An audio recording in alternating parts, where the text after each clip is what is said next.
Sério que o Jair já pensou em judicializar a eleição? Claro que não. Eleição não. O problema dele, meu velho, é a cadeia, né? Não é só, pô, agora o poder já era, passou, cara, passou. Não tem mais nada com a urna. Impossível. Os resultados já foi confirmado pelo TSE, o establishment político já aceitou, o establishment internacional já aposentou, já era, já era. A questão agora é como ficar fora do poder. Esse tempo passou. Foi aquela tentativa lá da fiscalização das urnas, foi a tentativa daquele golpe o radiolão, foi a tentativa da PRF lá no Nordeste, uma postergação do horário, uma balbúrdia, uma confusão. Tudo deu errado. Agora, Lula vai ser diplomado, Lula vai tomar posse. E vai governar. Aí vai ser bom, vai ser ruim, é outra história. Que eu tenho dúvidas. Cenário muito desafiador, interna e externamente. Agora, velho, tem gente que nasceu com o cu virado pra lua. O Lula parece que é um deles. Mas analisando na frieza, no esquadro mesmo, 90 graus aqui, 45, 90 graus, 45 graus, pá, não sei o quê, jogando aqui no Teorema de Pitágoras, aqui, o ângulo reto, a hipotenusa, os catetos, pá, pá, pá. Será um desafio tremendo para a L'Oréal. Tremendo. Muito complexo. Muito complexo. Mas parece que se tem alguém com o cu virado para a lua nesse país, realmente é Lula, né, cara? Uma trajetória muito peculiar. Muito peculiar. Você pega, assim, o delta S, lembra o delta S, o S0 e o S final, né? A distância. O S0, perdão, o SF menos o S0. O delta S de Lula é um dos mais extensos da história do país, talvez e da história do planeta. Quantas pessoas saem de onde ele saiu e quantas chegam onde ele chegou. E os percalços, e todas as tretas. De perder uma esposa jovem, de tomar um acidente de trabalho que amputa um membro, o dedinho, que amputa o dedinho dele. Você vai, é preso na ditadura, monta um sindicato para começar a falar de salário. Quando é fé, você tem um partido. Quando é fé, você é deputado federal constituinte. Quando é fé, você está disputando a presidência da República e fica em segundo lugar no Aberola. 53 a 47 no segundo turno, destrona o Brizola como o maior líder da esquerda do seu país. Só tô falando de 89.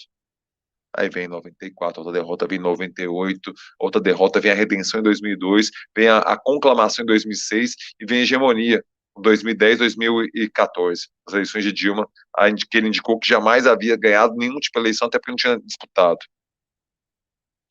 Aí vem o ocaso. Aí vem a cadeia em 2018, aí vem a vitória de Bolsonaro com a derrota do seu partido, aí vem um governo que se orgulhava de tê-lo na cadeia. E vai, numa nova reformulação, esse cara vai lá e sai da cadeia, rearticula uma candidatura, chama um monte de gente que era adversário, que se batia tempo atrás pro mesmo palanque e ganha a eleição contra uma máquina pesada do Estado, contra as igrejas evangélicas desse país. Uma vitória maiúscula, maiúscula. Nenhum outro brasileiro vivo conseguiria vencer Jair Bolsonaro nessas mesmas circunstâncias. Somente um. E a gente sabe que é Lula. E não tem juízo de valor nenhum em relação ao que é o Lula. Eu estou reconhecendo um fato. Nenhum outro brasileiro que vive hoje, venceria Jair Bolsonaro. Ele disputou com só aquele que poderia vencê-lo, e era Lula. E era Lula. E agora, meu amigo, 4 anos de perrengue, tiro, porrada e bomba. Jair Bolsonaro tem as suas feridas para lamber. Lula tem seus desafios que ele colocou para si, para enfrentar. Bem sucedido ou não, meu amigo, isso a gente vai ver depois. Essa avaliação é para 2026, quando vamos topar com a urna de novo. Mas, se vamos topar com a urna de novo em 2026, olha, agradeçam a vitória de Luiz Inácio Lula da Silva no último domingo. Porque aí a gente continua se encontrando com a urna em cada outubro, a cada 4 anos. Se Jair Bolsonaro tivesse ganho, não tenhamos a mesma conexão. O processo de venezuelização estava dado. Só não via quem mistura cloroquina com fosquina. E aí você sabe. Limita a pessoa, né, Luciano?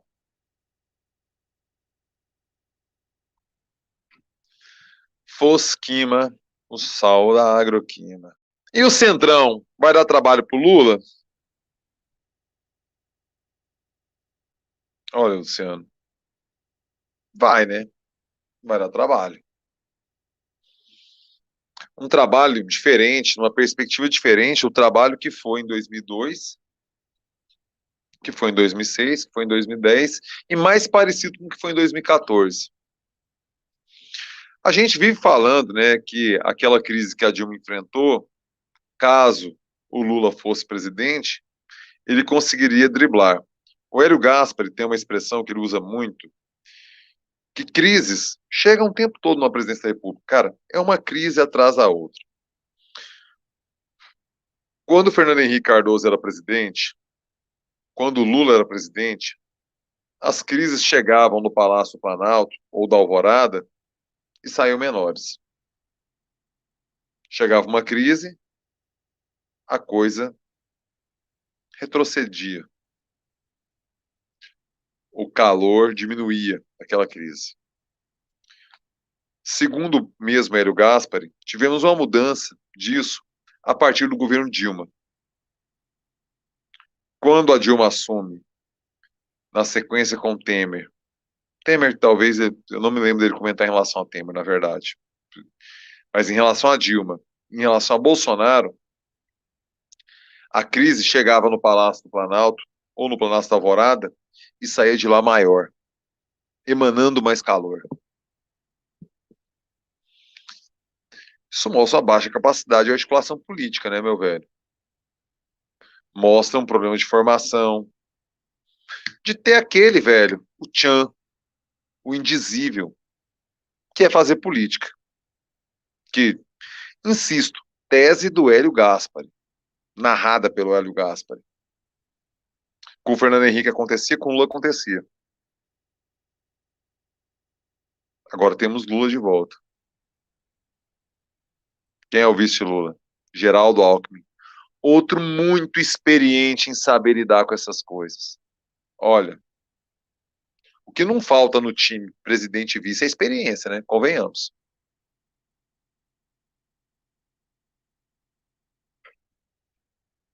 O que não tivemos no governo Bolsonaro, que sim, tivemos no governo Temer, e o que não tivemos no governo Dilma.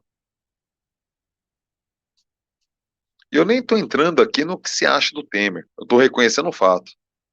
Experiência para negociação tinha de sobra.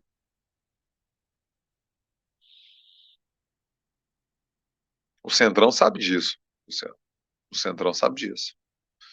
O Centrão sabe perfeitamente com quem está mexendo, sabe perfeitamente que Lula não é Dilma, que Bolsonaro não é Alckmin, que Mourão não é Alckmin, que Temer não é Alckmin, que Temer não é Mourão, sabe tudo. E eles vão passar a fatura. Ó, eu quero apoio aqui, eu quero ter esse pleito, não sei o quê. Olha, sendo muito sincero, a gente vai voltar a falar de fisiologismo. Vamos. Agora, sendo sincero, Luciano, sendo muito sincero, igual a Malu Gaspar, eu ouvi falando dela hoje lá naquele podcast do Globo. Que bom que a gente vai voltar a falar de fisiologismo, mas não vamos mais falar de golpe. Não vamos mais falar de ataque às instituições. A gente não vai mais falar de fechamento de Supremo, fechamento de Congresso.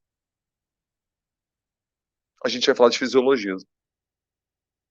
É o cenário ideal? Bicho, Política não é galinha pintadinha, não tem cenário ideal. E o brasileiro não é um sueco. O brasileiro não é um canadense. O brasileiro é um brasileiro. O brasileiro vota como um brasileiro. Faz política como um brasileiro. Com tudo de bom e ruim que está embutido nisso, não há juízo de valor. Não espere um comportamento italiano, sueco, norueguês, argentino, paraguaio de um brasileiro. Embora essas experiências sejam mais próximas, por quê? Porque latinos somos. A gente não se enxerga muito, somos hiper latinos, totalmente latino-americano e nunca me engano, citando Zé Rodrigues. Nesse intuito, seguindo esse caminho, Luciano,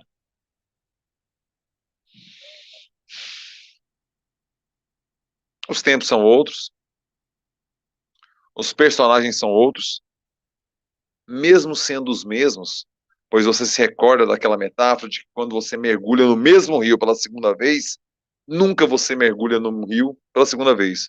Por quê? Porque as águas do rio não são as mesmas e você não é o mesmo. Lula está mergulhando segunda vez no mesmo rio. As águas do rio não são as mesmas, Lula não é mais o mesmo. 2022 não é 2002. Pergunta. Lula sabe disso? Lula tem consciência disso? Geraldo Alckmin sabe que 2022 não é 2006, quando ele perdeu a eleição para o Lula. Pergunta. Geraldo Alckmin sabe disso? Geraldo Alckmin tem consciência disso? Olha, velho, minha pergunta, minha resposta, na minha perspectiva, eu acho que ambos têm pra caralho. Eu acho que ambos têm muita consciência do terreno minado que estão pisando. Por quê? Porque temos duas das pessoas mais experientes na política do Brasil. E eu não estou falando de bom ou ruim. Estou reconhecendo o fato que dupla mais experiente que Lula e Alckmin tiveram. Talvez Tancredo e Sarney. Enfim, se isso não tem juízo de valor. O que é bom, o que é ruim. Experiente. Ou você vai falar que uma dupla Bolsonaro e Mourão era experiente. Ou você vai falar que uma dupla Dilma e Temer era experiente. Ah, vai lá, Fernando Henrique e Marco Maciel. E o Lula, pelo mandato também, o Zé Alencar era outra coisa. Não era o que é Lula e Alckmin. Muito diferente. Embora em outra perspectiva, o capital com o trabalho, tinha outra conversa simbólica ali. Eu acho isso, Luciano. A gente volta a falar de fisiologismo, a gente volta a falar de centrão, a gente volta a falar de toma lá da cá, e a gente para de falar de golpe, para de falar de fechamento supremo, para de falar de fechamento de Congresso, a gente para de falar de aparelhamento de instituições, a gente para de falar de engavetador-geral da República. E a gente fala de Brasil, a gente fala de um povo, a gente fala de uma história, a gente fala de uma cultura, a gente fala de vícios eternizados geração após geração. Essa é a minha opinião, essa é a minha perspectiva, meu pai.